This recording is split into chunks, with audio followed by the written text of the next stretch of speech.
What's that, Skip? Seano's talking about Supercoach again. Let's go.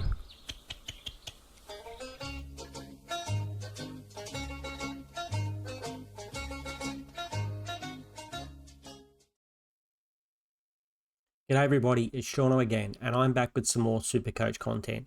Today we're going to be doing another spotlight video, and today's player is going to be Petracca, formerly of Melbourne and now with the Gold Coast Suns. Before we get into it, I just want to thank everybody so much for all your support. The last video was a good one. It was another player spotlight on Lachie Whitfield, so if you haven't seen that one, go and check it out.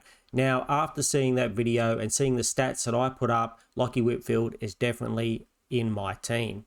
So also, before we go on, we love that live video we did a few weeks ago where we showed your teams on the live stream. So we will do that again.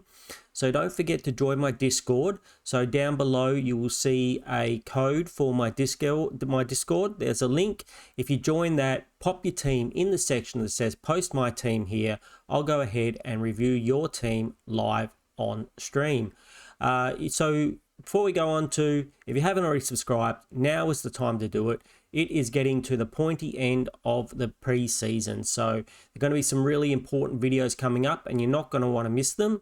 So make sure you subscribe, make sure you like this video if you like the video, and leave me a comment down below.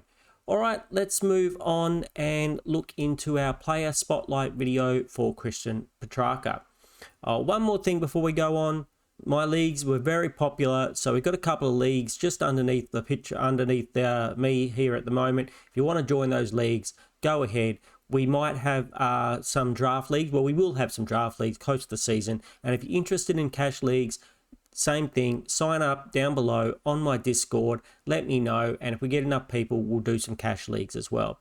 All right, Petracca, formerly of Melbourne, moved to Gold Coast in the off-season, 30 years old, and he is priced at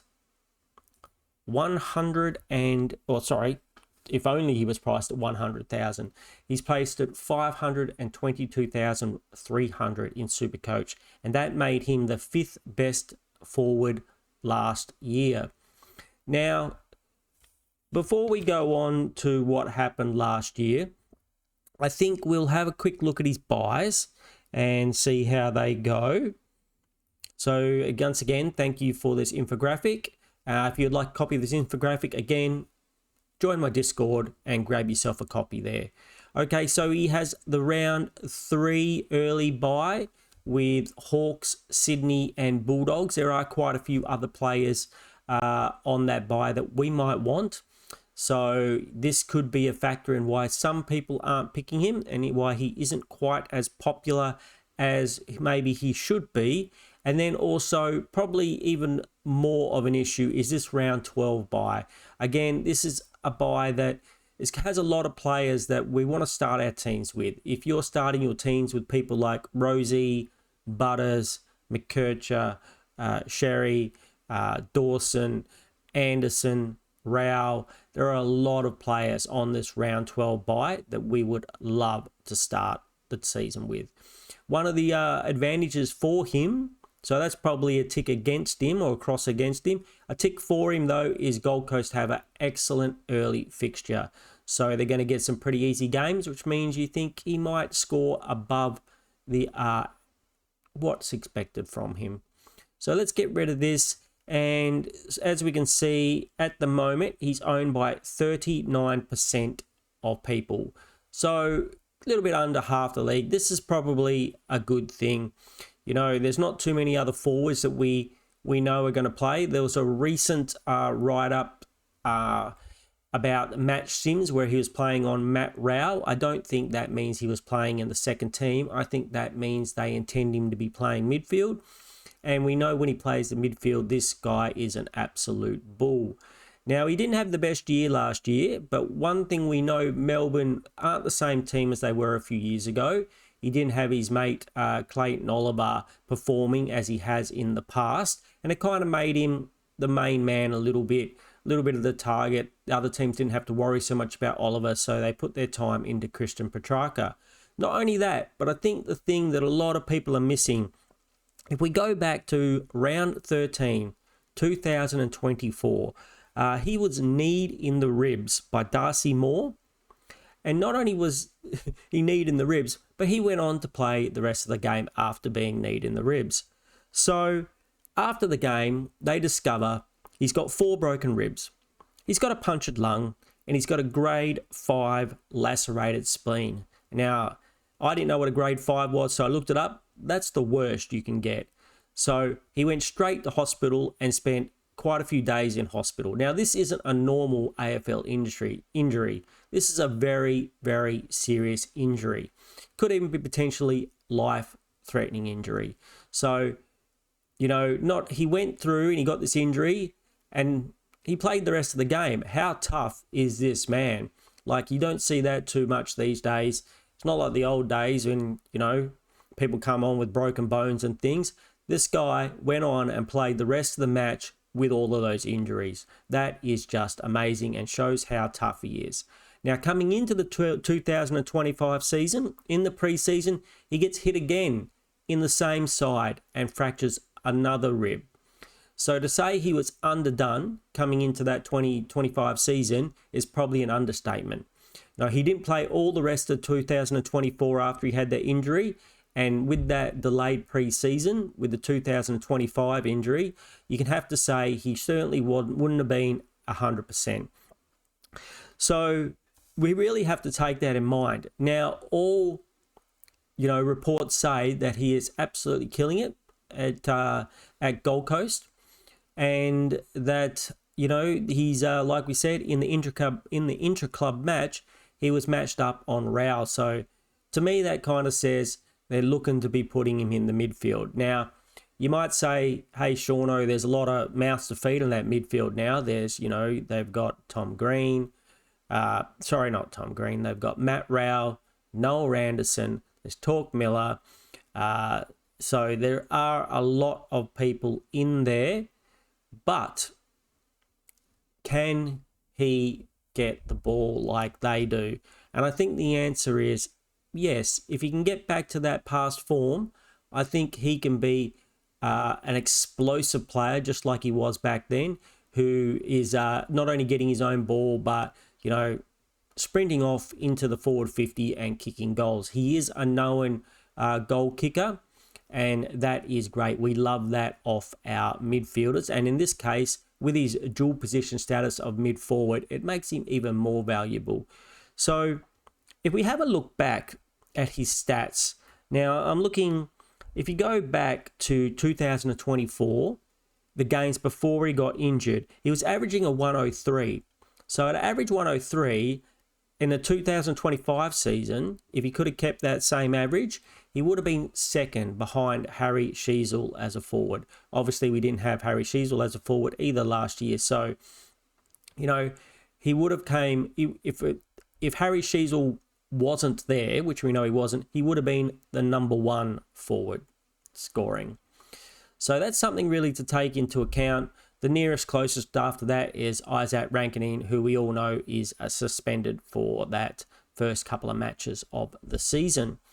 So really, I think this 96 average in 2025 could be a lot higher. Obviously, coming back from such a serious injury and then injuring the same, side, the same ribs again in the preseason, surely had to have an effect on him, and being surrounded by a Melbourne team that is not quite as good as what it used to be, and he didn't have as much support in that midfield as he probably would have liked. So let's go and crunch a few more stats for you guys. If that's not enough to get you interested, let's look at some stats. So let's go back from 2020. 2020, he averaged 117. 2021, 114. 2022, 109. 2023, 118. And as we mentioned, 2024, 103.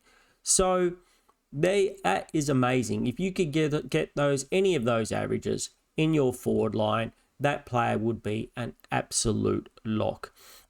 Now, also, despite the injury in 2025, he still averaged 25 disposals and almost a goal a game.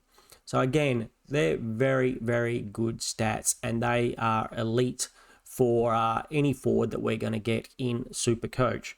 So the one more stats I wanted to go through, let's have a look at the last time when he had a really good run of the season. So here we've got 2023, probably the last time where Melbourne were really good. Clayton Oliver was still chugging along. He was still chugging along, not trugging along, and doing really well and getting him the ball. And he had a bit more help there in the midfield. So during this 2023 season, he had some amazing ceiling scores. As you can see on the screen here, he averaged 118 for the season. That is just amazing. That is as good as any primo midfielder you could hope for. And in the forwards, it's almost unheard of. So a couple of his ceiling scores, he got a 167 and a 157. So that's huge. He has a big ceiling. He loves to get those contested possessions, and we know how contested possessions work in Supercoach. Supercoach loves contested possessions. Combine that with adding a goal here and there, makes for big ceiling scores. After that, he got 11 scores over 120. Yes, 11 over 120. And he only got 4 below 100. So those are amazing stats. They're only 2 years ago, and he was surrounded by a better midfield, and he probably wasn't playing under an injury cloud. Do you think he can reach that form again? Yeah, leave me a comment down below. Have you got Christian Petracca in your team, and do you think he can get that same type of form? Do you think that the Gold Coast midfield is a bit too stacked these days, and they might not be able to get as much CBA time as you would like? If we have a look over here, actually, in the 2023 season, he doesn't need a ton of CBA action because he's a goal kicker as well, and he gets high contested possessions. He doesn't need these 80, 90% CBAs. If he can get basically 60% CBAs, this is where he can still score big. Like the 159 that he scored, he was on 56% CBAs. And where's his other big score? The 167 was only 41% CBA action. So as you can see, he doesn't need to be in the centre bounces all the time. He's a weapon, all over the ground. He can get that ball himself, or he can get the ball from another player and go through and kick it. I think, personally, him at Gold Coast, he's only going to get much, much better than he has been in the last few years. I would not be surprised if I don't know if he can get back to the 118, but I certainly think he could definitely go at a 105 to 110 average. So what do you guys think? Do you think I'm a little bit optimistic? Do you think he's a little bit over the hill at 30 years old? Let me know. And if you like the video, make sure you like the video. And if you haven't subscribed already, like we said, make sure you subscribe. Make sure you join my Discord and get your team in that post my team section so I can review your video in a coming up video. Yes, the season is almost here, so we're going to be doing quite a few more videos. So I hope you would like to join me for those ones as well.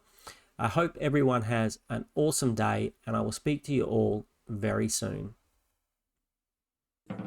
Take it away, Skip.